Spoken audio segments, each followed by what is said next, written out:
Salam alaikum wa rahmatullahi wa barakatuh. Je suis de l'autre côté, Où de êtes-vous? l'autre droite.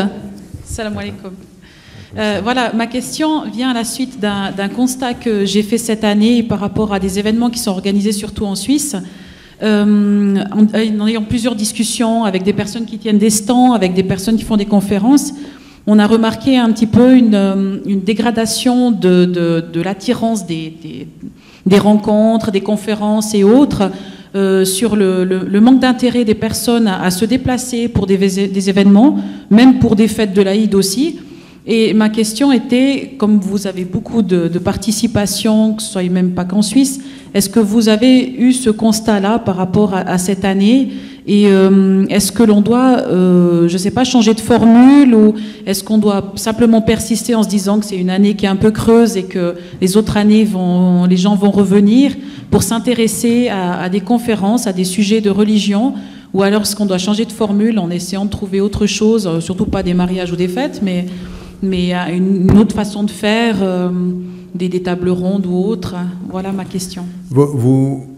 Vous êtes établi où, à Genève ou Je suis sur Genève, mais j'ai une association à Neuchâtel. D'accord. Et vous avez perçu ça cette année à Neuchâtel? Il y a eu beaucoup de discussions, oui, même avec les personnes qui tiennent les stands sur des événements sur toute cette fin d'année, où c'est vrai qu'il y a eu beaucoup moins de monde que les autres années. Oui. Peut-être trop d'événements, je ne sais pas. Bon, il y a plusieurs facteurs qui peuvent expliquer ça.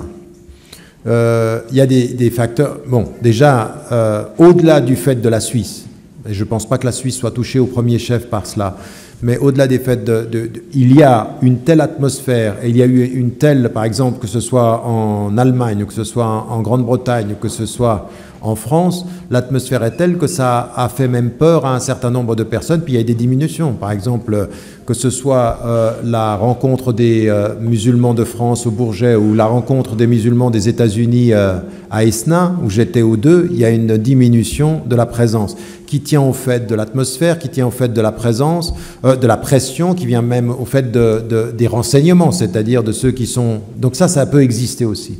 Maintenant, il y a aussi des moments où il y a des augmentations et des diminutions. Ce sont des processus historiques qui peuvent arriver, où vous avez des gens qui vont venir.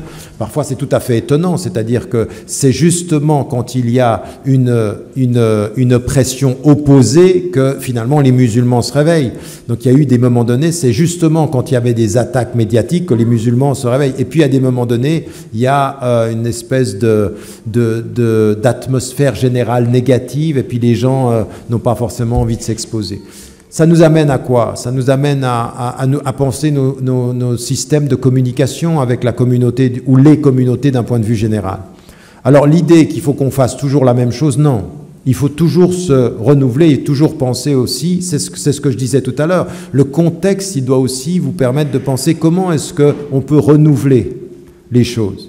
Alors, ça peut être renouvelé par les activités qu'on propose, pas toujours systématiquement des conférences et toujours les mêmes conférenciers ou les mêmes thèmes. Développer aussi, il y a des gens... je veux dire, moi, j'ai été content d'entendre dans une organisation en France voisine qui est en train de constituer une école, par exemple, de faire venir d'autres interlocuteurs qui sont extrêmement intéressants, comme le docteur Joyeux, qui viennent. Ce sont des gens qui ont des démarches alternatives qui sont intéressantes. Donc, renouveler aussi notre offre. Ça, c'est un élément. Renouveler aussi nos modes de... Il y a une chose qui marche toujours, paraît-il, avec les musulmans, c'est quand vous avez un repas. En général, quelle que soit l'activité qui suit ou qui précède, il y a du monde. Et donc, en l'occurrence, vous pouvez toujours penser... Mais ce n'est pas anodin, un repas. C'est pas un repas. Sur la question du bien-être, sur la question de la convivialité, il faut penser à ces choses-là. Il faut faire des rencontres qui soient conviviales. Il faut faire des rencontres où on se sente bien, où on ait le temps de la communication. Moi, je me rappelle quand moi j'avais commencé les activités, c'était des activités sur une journée, on était au pas de charge derrière les conférences. Et les gens ont dit, oh, ça va, on va pas penser toute la journée, il faut qu'on puisse parler, il faut qu'on puisse communiquer. Vous voyez, tout ça, c'est parfois des choses qui sont un tout petit peu plus légères, des choses qui sont intéressantes parce qu'elles touchent des questions contemporaines, des débats aussi, ce que je disais tout à l'heure, l'apport critique. Je pense que tout ça, on doit renouveler notre offre.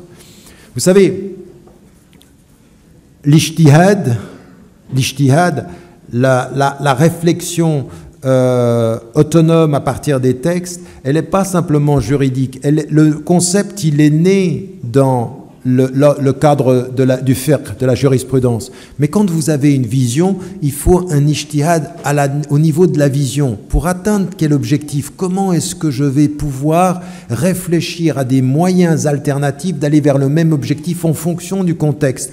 Donc, en fait, l'ijtihad du droit doit s'intégrer à un ijtihad d'une vision beaucoup plus générale sur la question des objectifs, c'est sur la question des moyens.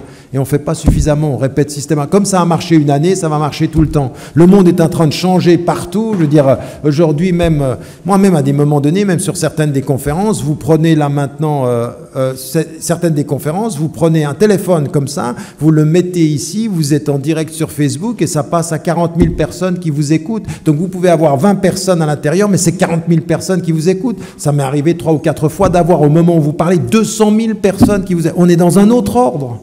On est dans un autre ordre, donc il faut commencer à se dire, mais comment on utilise ces éléments-là? Comment est-ce que l'on fait pour...